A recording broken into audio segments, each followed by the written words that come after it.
안녕하세요. 이번 주부터는 지난 한 주간의 테슬라 소식을 모아서 여러분들한테 전달해드리는 컨텐츠를 매주 초에 한 편씩 올려드리려고 합니다. 지난주에는 꽤 많은 뉴스들이 있었는데요. 먼저 사이버트럭 관련 소식입니다. 7월 3일 트윗을 보면 사이버트럭에 후륜 휠을 조향하는 기능이 추가될 거라고 말을 했는데요. 스티어링 휠로 앞바퀴만 조향하는 게 일반적이지만 후륜까지도 약간씩 조향에 참여하게 하는 이 시스템, 사실 등장한 지 꽤 오래된 기술이고 현재 판매되는 차량에 이런 기술이 들어간 차들도 있습니다. 일론은 사이버트럭 후륜 조향 시스템 장점에 대해서 보면 두 가지를 말했는데요. 좁은 각도에서 회전을 좀 더 잘 할 수 있고 차량의 거동이 더 민첩해진다고 말을 했습니다. 이 두 가지는 일반적인 후륜 조향 시스템의 장점을 말한 것 같은데요. 사이버트럭은 차체가 워낙 커서 만약에 유턴을 해야 된다거나 혹은 매우 좁은 주차장에서 주차를 해야 될 때 꽤 어려울 수가 있는데요. 이렇게 뒷바퀴도 각도를 돌릴 수 있게 되면 좁은 각도에서 턴을 할 때 훨씬 유리해질 것 같습니다. 그리고 고속주행 중에도 스티어링 휠을 조향할 때 후륜도 약간씩 각도를 틀게 되면 차량의 민첩성이 훨씬 향상된다고 합니다.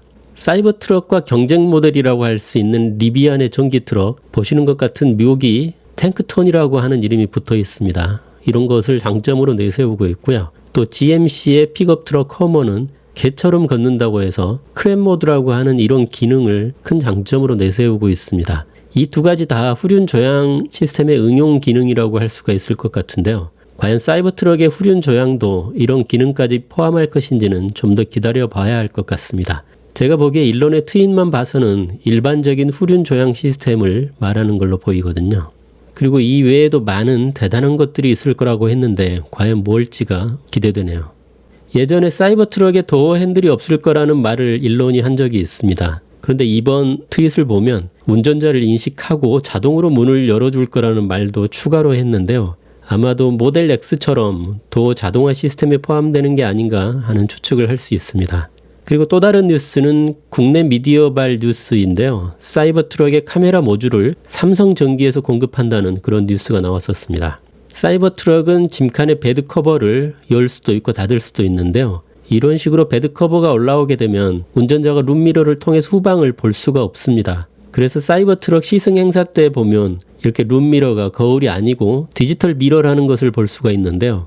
룸미러뿐만 아니고 사이드미러도 없습니다. 아마도 팬더 부분에 이 카메라가 사이드미러를 대체할 것 같고요. 사이드미러 화면을 어떤 식으로 운전자에게 보여줄지는 아직 정확하게 공개되지는 않았습니다. 어떤 분의 주장에 의하면 이 커버가 바로 사이드미러 스크린을 덮어놓은 것이라는 의견도 있고 그냥 센터 스크린에 보여줄 것이라는 의견도 있긴 합니다. 어쨌든 사이버트럭은 룸미러를 없애버렸고 사이버트럭 뒤에 달고 다니는 트레일러와 자동 연결되는 기능이 포함될 수 있다고 했는데요.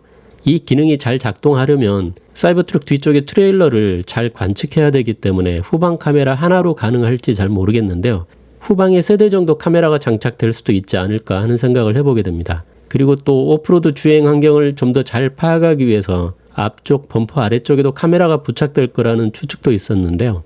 그래서 사이버트럭은 다른 테슬라 차량처럼 오토파일럿에 사용되는 기본 8대의 카메라 외에도 추가로 더 많은 카메라가 장착될 것 같은 예상이 되는데요. 그 카메라들을 삼성전기에서 공급할 것이라는 뉴스였습니다.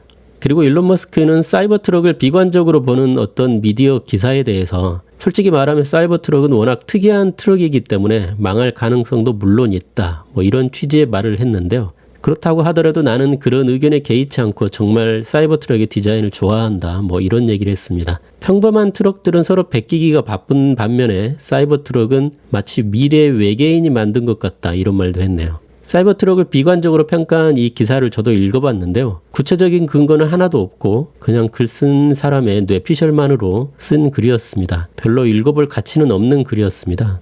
이 사람의 주장은 사이버트럭은 픽업트럭 본연의 기능이 부족해서 다른 자동차 회사들이 좋은 트럭을 많이 내놓을 거기 때문에 사이버트럭의 미래가 어둡다. 사전 예약자도 100만 대라고는 하지만 실제 구매로 이어지지 않을 것이다. 이런 주장을 했더라고요. 사실 이런 주장의 근거는 전혀 나와 있지 않았습니다. 일론 머스크가 이런 말을 한 이유는 제가 보기에는 그냥 솔직하게 이 세상에 100%라는 거는 당연히 없으니까요. 망할 가능성도 당연히 있는 거다. 솔직하게 그렇게 말한 것 같은데요. 사실 어떤 기업의 CEO가 자기 제품에 대해서 이런 솔직한 말을 공개적으로 하는 경우를 저는 본 적은 아직 없는 것 같습니다.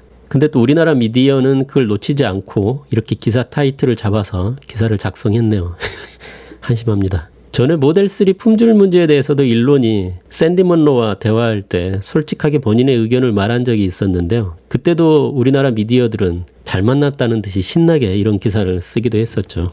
자, 두 번째 뉴스는 FSD 구독 서비스가 드디어 론칭되었다는 소식입니다. 일단은 미국 유저만을 대상으로 해서 출시가 되었는데요. 이 화면은 테슬라 공식 홈페이지에서 지역을 미국으로 바꿔야만 보입니다. 우리나라에는 아직 출시가 되지 않았기 때문에 그런 것 같습니다. 테슬라 자율주행 옵션인 FSD 기능을 일시불로 구매하지 않고 매달 구독료를 내고 기능을 사용할 수 있는 구독 서비스인데요. 요즘 출고되는 모든 차량은 FSD를 지원하는 하드웨어가 전부 장착되어 있습니다. 그렇기 때문에 소프트웨어 옵션만 구입하면 어떤 차량이든지 FSD 기능을 사용할 수 있게 되는데요. 구독료는 월 $199이고 인핸스드 오토파일럿, 그러니까 EAP라고 불리우는데요. 이 향상된 오토파일럿 옵션을 기존에 구매한 사람들은 구독료가 $99로 더 쌉니다. 향상된 오토파일럿은 기본 오토파일럿에다가 오토파일럿 내비게이션, 그러니까 NOA, 그리고 서먼, 스마트 서먼, 자동 차선 변경, 자동 주차, 뭐 이런 기능까지를 포함한 옵션인데요. 우리나라에서는 현재 이 옵션은 판매를 하고 있지 않습니다. 만약에 우리나라에도 이 향상된 오토파일럿 옵션이 판매가 되면 구입할 분들이 좀 많을 것 같은데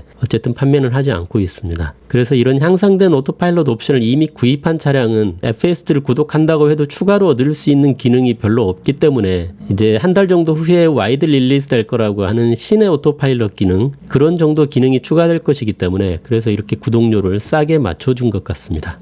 그리고 이 구독료에 대해서 해외 유저들이 비싸다 싸다 그런 의견들이 좀 많던데요. 제 생각에는 이 구독료는 현재 FSD 기능에 맞춘 게 아니고 우리가 지금 고속도로에서 거의 맘 놓고 오토파일럿을 쓸 수 있을 정도가 되었잖아요. 물론 손 놓고 딴짓 하시라는 의미는 아니고 거의 운전자가 개입하지 않아도 될 만큼 많이 안정화가 되었거든요. 제가 4년 전에 오토파일럿을 쓸 때에 비교하면요. 그래서 이 FSD도 어느 정도 안정화되었을 때 그때 수준에 맞춘 가격이라고 생각하거든요.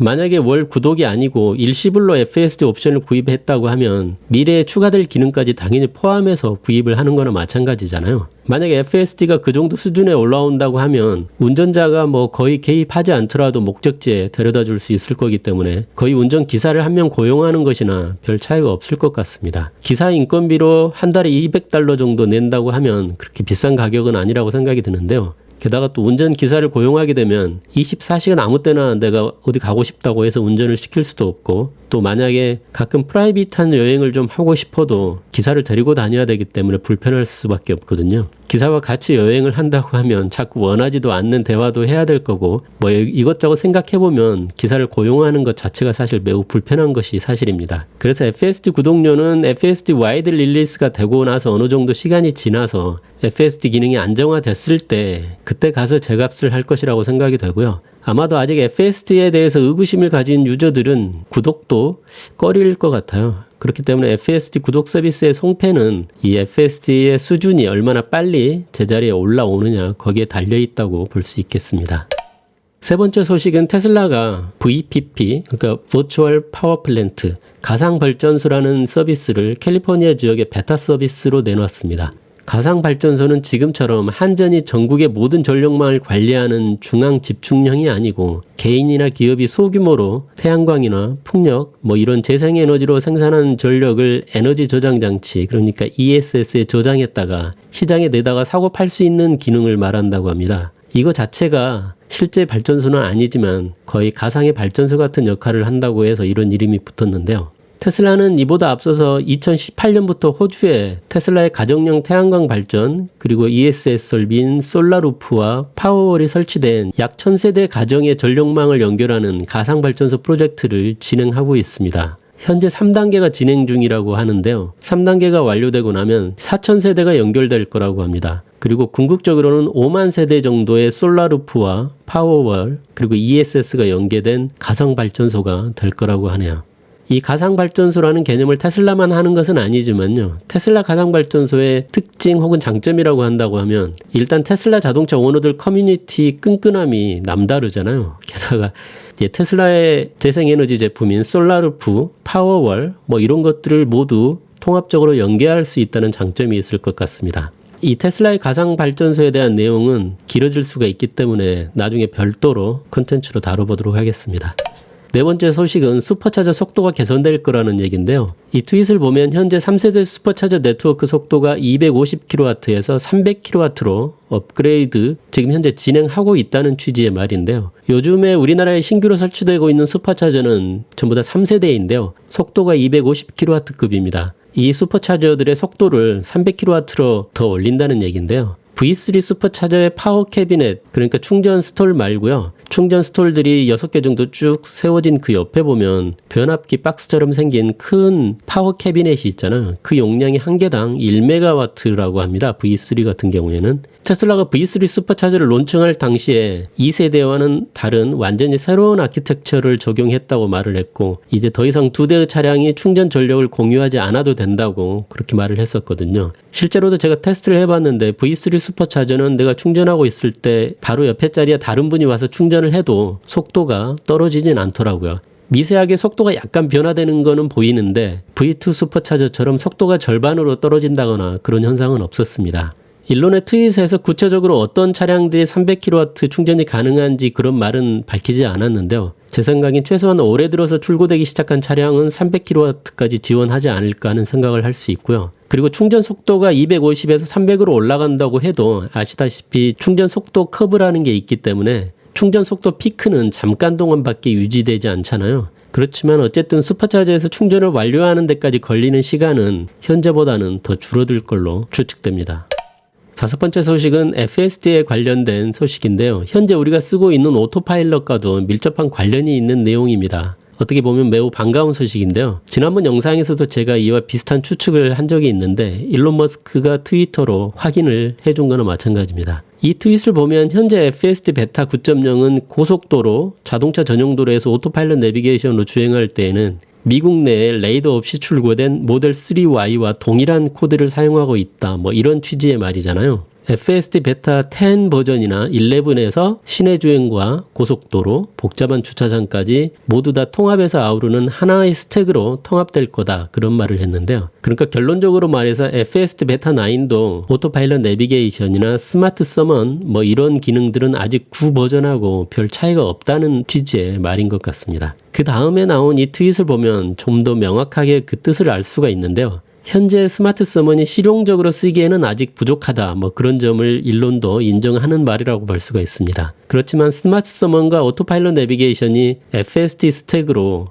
그러니까 현재 베타 테스트 중인 FSD 스택으로 통합이 되게 되면 엄청날 거라고 그런 말을 했습니다. 이 소식이 반가울 수밖에 없는 이유는 우리나라처럼 FSD 시내 주행 기능이 당장은 배포되지 않는다고 하더라도 우리가 현재 쓰고 있는 오토파일럿 주행 화면 UI나 스마트 서먼, 오토파일럿 내비게이션 뭐 이런 전체적인 오토파일럿 성능이 전부 다 개선될 거라는 희망을 가질 수가 있기 때문입니다. 다음 소식은 오토시프트 기능이 모든 차량에 배포될 거라는 얘기인데요. 이 오토시프트 기능은 플레드 차량에 처음 적용하기 시작했습니다. 그런데 이 오토시프트 기능을 FSD 옵션을 구입한 모든 차량에 배포할 거라는 얘기인데요. 이 기능은 주차 상태에서 브레이크를 밟게 되면 차량이 알아서 전진과 후진 기어 중에 적절한 기어를 자동으로 넣어주는 기능인데요. 물론 그 기어가 마음에 들지 않으면 별도의 기어 레버로 다른 기어로 바꾸면 됩니다. 그리고 또 이 기능 역시나 베타일 것이기 때문에 다른 오토파일럿 관련 기능들과 마찬가지로 이 기능을 사용하려고 하면 사용자가 주의를 기울여야 된다. 뭐 이런 경고창이 분명히 뜰 거고요. 거기서 확인을 해줘야만 활성화될 겁니다. 만약에 이 기능이 불안해서 쓰고 싶지 않으면 메뉴에서 이 기능을 활성화하지 않으면 됩니다. 자, 마지막 내용은 뉴스는 아닌데요. 테슬라는 광고를 하지 않는다는 거를 많은 분들이 아실 겁니다. 그런데 얼마 전부터 뉴욕의 타임스퀘어 빌보드에 테슬라 관련 영상이 플레이되기 시작했다고 하는데요. 하루 광고비만 1억이 넘는다고 하는데 테슬라는 분명히 이런 광고는 하지 않기 때문에 아마도 테슬라 팬이라거나 테슬라 투자자가 자기 돈을 들여서 이런 광고 영상을 내보내고 있다고 다들 추측을 하고 있는데요. 근데 재미있는 것은 이 플레이되고 있는 영상을 만든 영상 제작자가 우연히 인터넷을 보다가 해당 영상이 찍힌 이 영상을 본인이 만든 영상과 비교해봤더니 내 것이 맞더라, 뭐 그런 이야기입니다. 근데 물론 이 영상에 제작된 영상 소스는 대부분 테슬라 공식 유튜브 계정에 올라와 있는 것들인데요. 근데 더 재밌는 것은 이 영상에 사용된 소스에 제 왼쪽 손, 그리고 또 제 모델 S 90D 키트가 등장한다는 사실입니다. 이 손이 제 왼손이고요. 이 차가 바로 제 모델 S 90D 키트입니다. 물론 이 영상도 테슬라 공식 계정에 올라와 있는 영상인데 이 영상을 우연히 가져다가 이 영상 제작자가 쓴 것 같습니다. 자, 그럼 오늘의 테슬라 주간 뉴스는 여기서 마치고요. 다음 주에 또 뵙겠습니다. 감사합니다. 싶으면 그냥 차 끌고 어디든 가서 우리나라에서 차로 가장 높은 데를 갈 수 있는 데가 어딜까? 근데 우리 친하게 지내는 유저들한테 한번 얘기를 했더니 나도 가고 싶다 이런 사람들이 5명이 모였어요. 그래서 거기서 뭐 저녁도 먹고 얘기도 나누고 각자 차에서 자고 흔히 차박이라고 하는 저녁 내내 히터나 에어컨을 틀고 자도 아무런 문제가 없더라고요. 근데 테슬라는 그런 차박 여행에 아주 적합한 것 같더라고요. 그래서